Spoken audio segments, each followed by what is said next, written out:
car la chair a des désirs contraires à ceux de l'esprit, et l'esprit en a de contraires à ceux de la chair, nous dit la parole dans Galates chapitre 5, verset 17. Cette lutte intérieure, tu la connais, je la connais, et chaque croyant y est confronté, car tant que nous marchons sur cette terre, le combat entre la chair et l'esprit demeure réel. Mais voici la bonne nouvelle. Dieu ne laisse jamais son œuvre inachevée et la victoire spirituelle n'est pas réservée à quelques élus, elle est promise à tous ceux qui persévèrent dans la foi. Aujourd'hui, nous allons découvrir comment remporter la victoire spirituelle sur les désirs charnels et marcher dans la liberté que Christ a acquise pour nous. Si ce message t'édifie, je t'invite dès maintenant à aimer cette vidéo active, la cloche de notification et à t'abonner à la chaîne La Lumière du Monde, afin de recevoir régulièrement des enseignements qui nourrissent ton âme et fortifient ta foi. Reste bien jusqu'à la fin, car nous partagerons des clés spirituelles puissantes et une prière transformatrice. Et dis-moi en commentaire cette phrase « Je choisis de marcher selon l'Esprit ». Ensemble, entrons dans cette révélation qui peut changer ta vie. La Bible pose un fondement clair et immuable concernant le combat entre la chair et l'esprit. Dès les premières pages des Écritures, l'homme est présenté comme un être appelé à vivre en communion avec Dieu, mais aussi comme un être vulnérable à la désobéissance et au désir qui l'éloigne de sa volonté. Jésus lui-même a déclaré dans l'Évangile selon Matthieu, chapitre 26, verset 41. « L'esprit est bien disposé, mais la chair est faible », révélant ainsi cette tension spirituelle qui habite chaque croyant. L'apôtre Paul approfondit cette vérité en Romains, chapitre 8, verset 13, lorsqu'il affirme que ceux qui vivent selon la chair mourront, mais que ceux qui font mourir les œuvres du corps par l'esprit vivront. Pourtant, dans le monde actuel, cette réalité est souvent minimisée ou mal comprise, car la culture moderne glorifie la satisfaction immédiate des désirs, au détriment de la discipline spirituelle. Beaucoup confondent liberté et licence, oubliant que la véritable liberté se trouve dans l'obéissance à Dieu et dans la puissance transformatrice du Saint-Esprit. Avant d'entrer dans le cœur de cette révélation, prenons un instant pour comprendre que la victoire spirituelle n'est pas un événement soudain, mais un chemin, une marche quotidienne avec Dieu. Ce que tu t'apprêtes à entendre n'est pas une théorie lointaine, mais une vérité vivante, capable de transformer ton combat intérieur en témoignage de gloire. Le premier principe fondamental pour remporter la victoire spirituelle sur les désirs charnels est de reconnaître l'existence du combat sans le nier ni le spiritualiser, l'excès. Beaucoup de croyants échouent, non pas par manque de foi, mais parce qu'ils refusent d'admettre qu'il y a une guerre intérieure permanente. L'apôtre Paul confesse avec une honnêteté bouleversante dans Romains, chapitre 7, verset 19, qu'il ne fait pas le bien qu'il veut, mais le mal qu'il ne veut pas. Cette parole n'est pas celle d'un homme faible, mais celle d'un apôtre rempli de l'esprit, qui comprend que la victoire commence par la lucidité. Tant que tu prétends que tout va bien, la chair agit dans l'ombre, mais lorsque tu exposes le combat à la lumière de Dieu, la grâce commence à opérer. Reconnaître la lutte, c'est ouvrir la porte à l'intervention divine, car Dieu résiste à l'orgueilleux, mais fait grâce à l'humble, comme il est écrit dans Jacques chapitre 4, verset 6. Le deuxième principe est de comprendre que la chair ne se réforme pas, elle se crucifie. C'est une vérité dure à entendre dans une génération qui cherche des solutions rapides et confortables. Jésus ne nous a jamais appelés à améliorer la chair, mais à mourir à nous-mêmes. Dans l'Évangile selon Luc chapitre 9, verset 23, il déclare que celui qui veut le suivre doit renoncer à lui-même, se charger de sa croix chaque jour et le suivre. La croix n'est pas un symbole décoratif, elle est un instrument de mort. Tant que la chair est nourrie, elle réclamera toujours plus. Mais lorsqu'elle est clouée à la croix par l'obéissance et la repentance, sa voix perd progressivement de sa force. Imagine un feu privé d'oxygène. Il finit par s'éteindre. De la même manière, lorsque tu cesses d'alimenter les désirs charnels, leur emprise diminue. Le troisième principe est de comprendre que la victoire sur la chair ne vient pas par la force humaine, mais par la dépendance au Saint-Esprit. Beaucoup essaient de lutter avec leur propre volonté et finissent épuisés, découragés, voire culpabilisés. Or, la Bible est claire. Ce n'est ni par la puissance ni par la force, mais par l'Esprit de l'Éternel, comme le proclame Zacharie, chapitre 4, verset 6. Le Saint-Esprit n'est pas seulement une présence consolatrice, il est une puissance active qui nous rend capables de dire non au péché et oui à Dieu. Lorsque tu te lèves chaque jour en disant « Saint-Esprit, conduis-moi, gouverne mes pensées, mes paroles et mes désirs », tu actives une force céleste qui dépasse tes limites naturelles. Ce n'est plus toi qui combats seul, mais Christ qui vit en toi, comme Paul l'affirme dans Galates, chapitre 2, verset 20. Le quatrième principe est le renouvellement de l'intelligence. La chair commence toujours par une pensée tolérée avant de devenir une action répétée. C'est pourquoi Romains, chapitre 12, verset 2, nous exhorte à ne pas nous conformer au siècle présent, mais à être transformés par le renouvellement de l'intelligence. Tant que tes pensées sont nourries par des images, des paroles et des influences contraires à la volonté de Dieu, la chair aura un terrain fertile pour s'exprimer. Mais lorsque tu remplis ton esprit de la parole, la vérité chasse le mensonge et la lumière dissipe les ténèbres. La parole de Dieu n'est pas un simple texte spirituel, elle est une épée vivante, comme le déclare Hébreux, chapitre 4, verset 12, capable de discerner les intentions du cœur et de trancher entre l'âme et l'esprit. Le cinquième principe est la discipline spirituelle, souvent négligée mais essentielle. Jésus lui-même se retirait pour prier, jeûnait et méditait la parole. Si le Fils de Dieu avait besoin de ces temps de consécration, combien plus nous?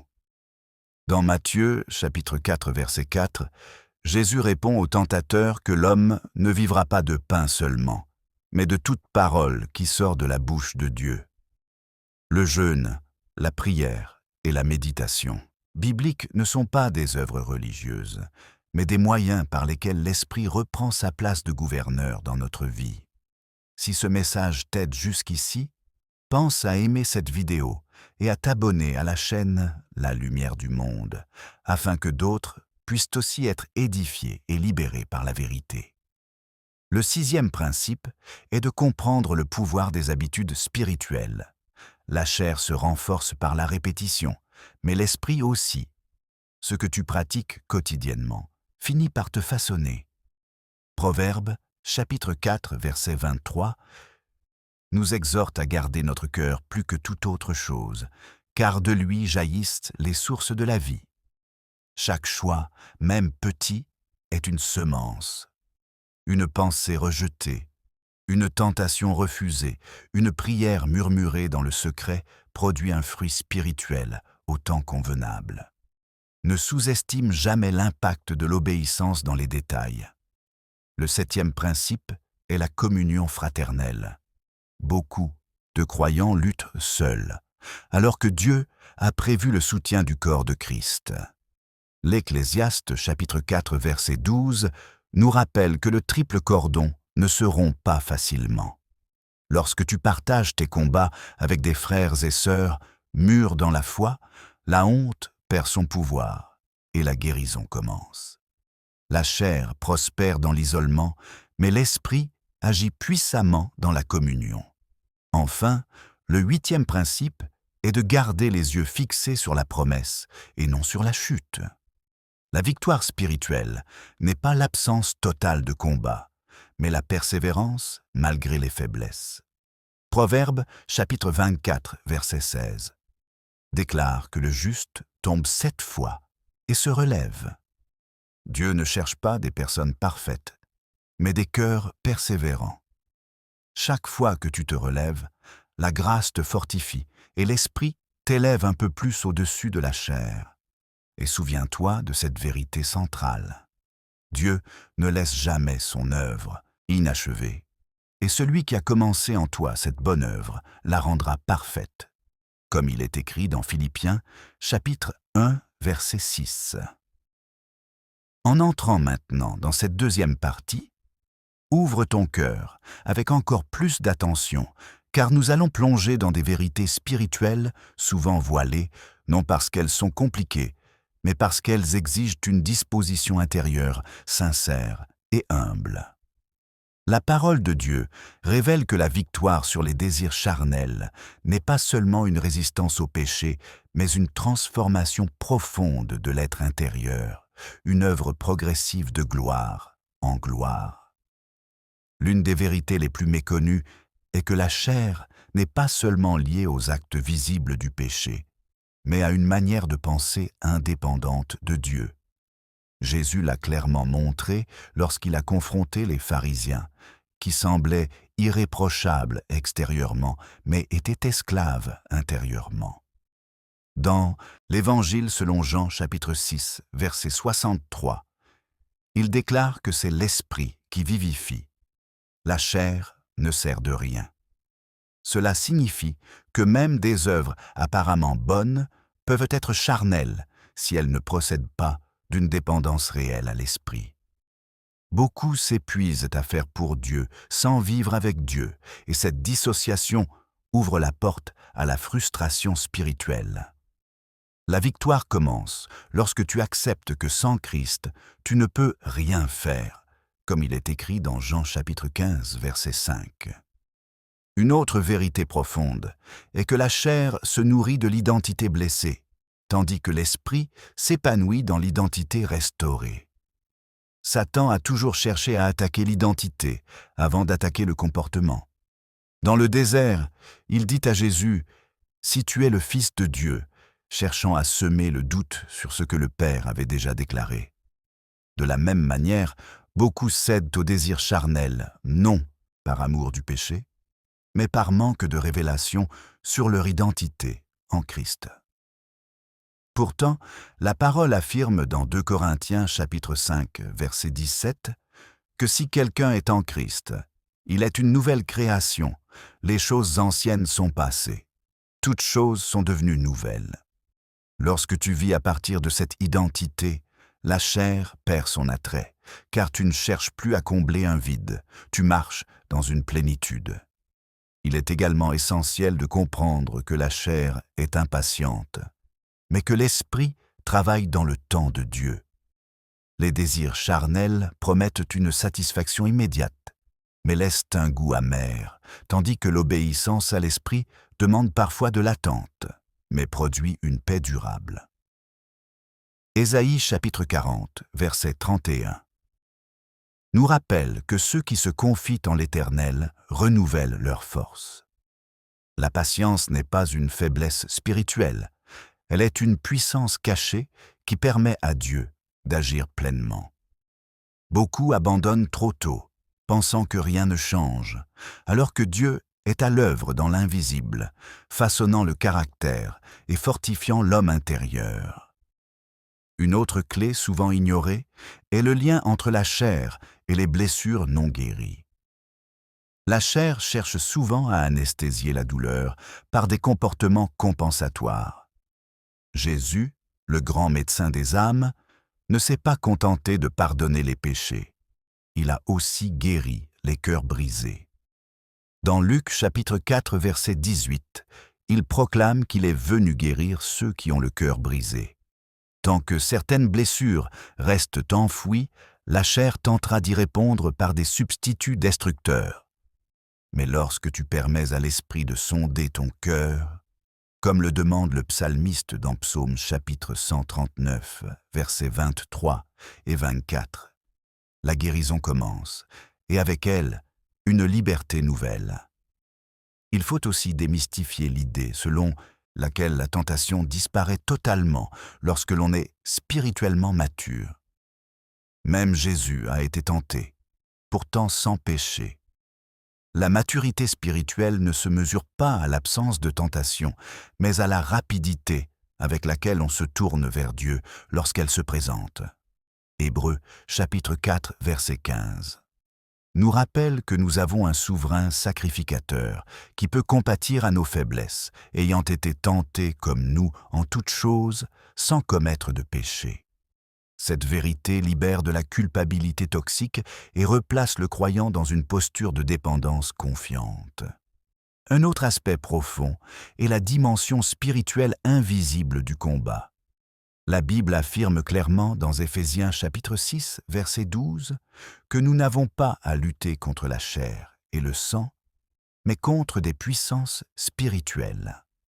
Cela ne signifie pas que la chair est innocente, mais que derrière certaines luttes persistantes se cache une opposition spirituelle qui exige des armes spirituelles. La prière fervente, la proclamation de la parole et la louange deviennent alors des instruments de guerre spirituelle. Lorsque Paul et Silas louaient Dieu en prison, les chaînes sont tombées, comme rapporté dans Actes chapitre 16, versets 25 et 26. Ce qui était lié dans le naturel a été brisé par une action spirituelle. Il est également important de comprendre que la victoire spirituelle produit des fruits visibles. Galates, chapitre 5, versets 22 et 23, décrit le fruit de l'esprit comme l'amour, la joie, la paix, la patience, la bonté, la bienveillance, la fidélité, la douceur et la maîtrise de soi. La maîtrise de soi n'est pas le fruit d'un effort charnel, mais le résultat d'une vie soumise à l'esprit. Lorsque ces fruits commencent à apparaître, même progressivement, ils témoignent que la chair perd du terrain. Ne te décourage pas si le processus semble lent, car un fruit mûrit selon un temps précis. Il faut aussi corriger l'idée que tomber annule la grâce. La parole enseigne que la grâce n'est pas une permission de pécher, mais une puissance pour se relever. Romains chapitre 8, verset 1 affirme qu'il n'y a donc maintenant aucune condamnation pour ceux qui sont en Jésus-Christ. La condamnation paralyse, mais la conviction du Saint-Esprit restaure. Lorsque tu tombes, cours vers Dieu et non loin de lui. Le prodigue n'a pas été rejeté à cause de son échec, mais restauré à cause de son retour, comme le montre la parabole de Luc chapitre 15. Enfin, une vérité essentielle est que la victoire spirituelle glorifie toujours Dieu et non l'homme. Lorsque la chair est vaincue, ce n'est pas pour exalter notre discipline, mais pour révéler la puissance de Christ en nous. 2 Corinthiens chapitre 12 verset 9 nous rappelle que la puissance de Dieu s'accomplit dans la faiblesse. Plus tu reconnais ta dépendance, plus l'Esprit se manifeste avec force. Cette partie nous révèle que la victoire sur les désirs charnels n'est ni une illusion ni un fardeau, mais une invitation à entrer plus profondément dans la vie de l'Esprit. Si tu le souhaites, dis-le-moi, et nous poursuivrons avec la section suivante. L'application pratique et la transformation spirituelle, où ces vérités deviendront des actions concrètes, capables de transformer ton quotidien et ta marche avec Dieu. Alors maintenant, laissons ces vérités descendre de l'esprit vers la vie quotidienne, car la révélation qui ne devient pas pratique reste une connaissance stérile, mais celle qui est appliquée produit une transformation durable. Ce que Dieu cherche, ce ne sont pas seulement des auditeurs touchés, mais des cœurs disposés à marcher, pas à pas, sous la conduite de l'Esprit. La première application concrète pour remporter la victoire spirituelle sur les désirs charnels est d'établir un rendez-vous quotidien avec Dieu qui ne soit pas négociable. Beaucoup prient quand ils ont le temps, mais la victoire appartient à ceux qui font de la présence de Dieu une priorité. Jésus se levait très tôt pour se retirer dans un lieu désert afin de prier, comme le rapporte Marc chapitre 1 verset 35. Ce n'était pas un rituel religieux, mais une source de force, lorsque tu commences ta journée en te plaçant volontairement sous l'autorité de Dieu. Tu orientes ton esprit avant que la chair n'ait le temps de prendre le dessus. Même quelques minutes de prière sincère et de lecture biblique peuvent réaligner ton cœur et calmer les tempêtes intérieures. La deuxième application est d'apprendre à identifier les déclencheurs qui nourrissent la chair. Les désirs charnels ne surgissent pas au hasard. Ils sont souvent activés par des environnements, des relations ou des habitudes précises. Jésus a déclaré dans Matthieu chapitre 5 verset 29 qu'il vaut mieux arracher ce qui nous fait tomber que de perdre son âme, montrant par là l'importance de couper radicalement avec ce qui alimente le péché. Cela demande du courage, parfois des renoncements douloureux, mais chaque séparation faite par obéissance ouvre un espace où l'esprit peut agir librement. La sainteté n'est pas une prison, c'est une protection. La troisième application est de remplacer et non simplement de supprimer. La chair ne supporte pas le vide, mais l'esprit aime remplir.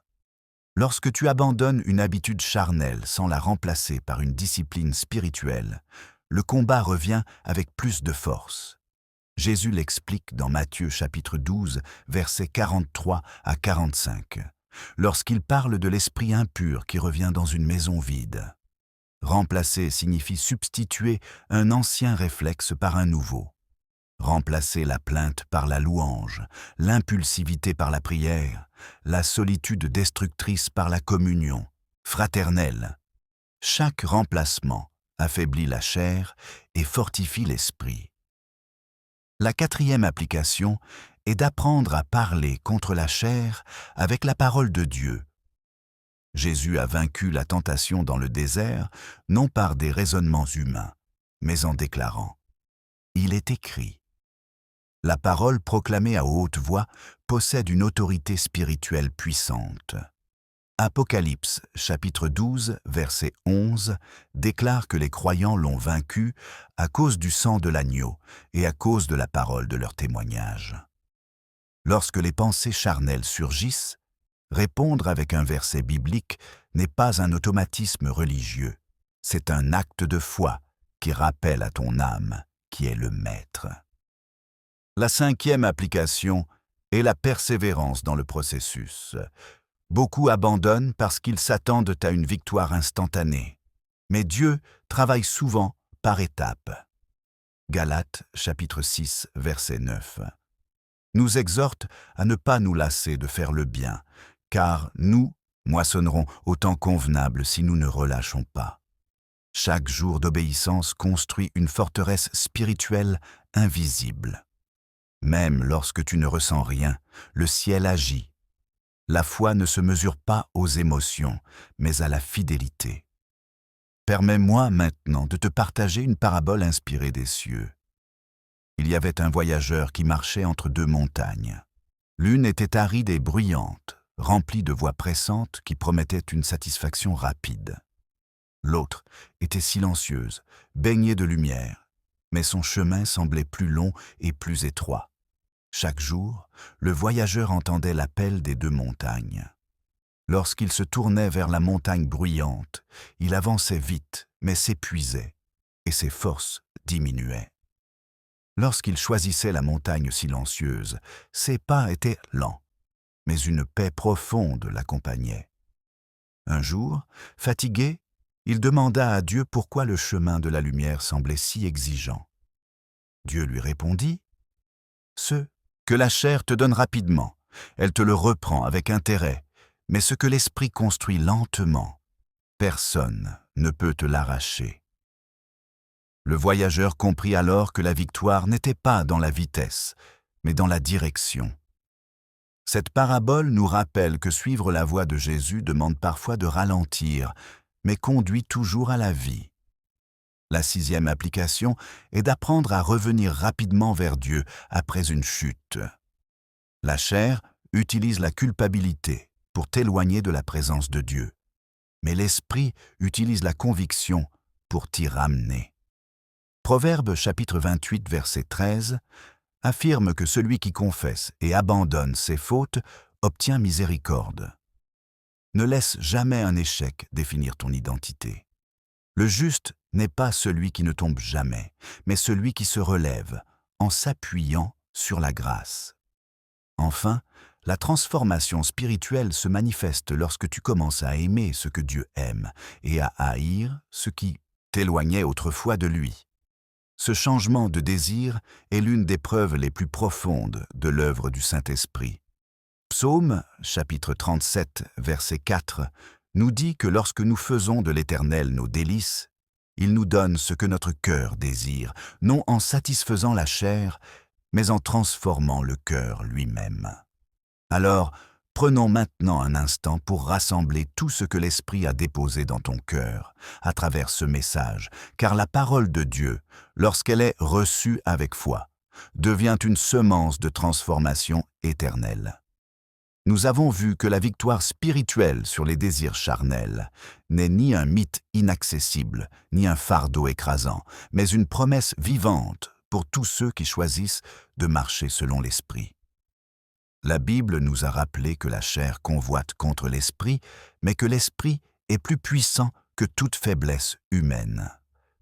Nous avons compris que la victoire commence par la reconnaissance du combat, se poursuit par la crucifixion de la chair et s'enracine dans une dépendance quotidienne au Saint-Esprit.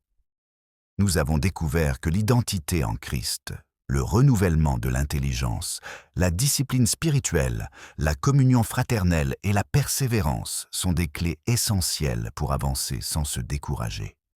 Et surtout, nous avons été rappelés à cette vérité immuable. Dieu ne laisse jamais son œuvre inachevée, et celui qui a commencé en toi cette bonne œuvre la rendra parfaite, comme il est écrit dans Philippiens chapitre 1, verset 6. Maintenant, permets-moi de prier pour toi.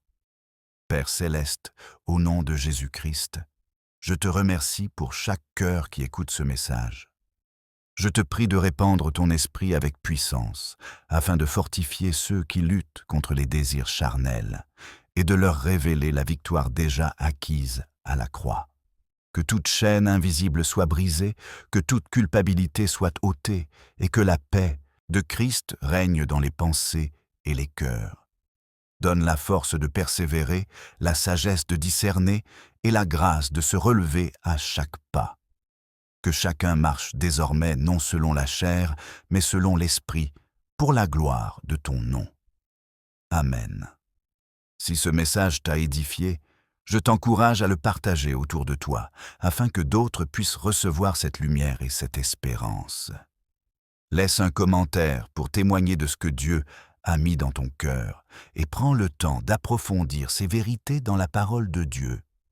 Continue à chercher, à croire et à marcher, car la victoire spirituelle n'est pas un point d'arrivée, mais une marche quotidienne avec Jésus-Christ, notre Seigneur et Sauveur.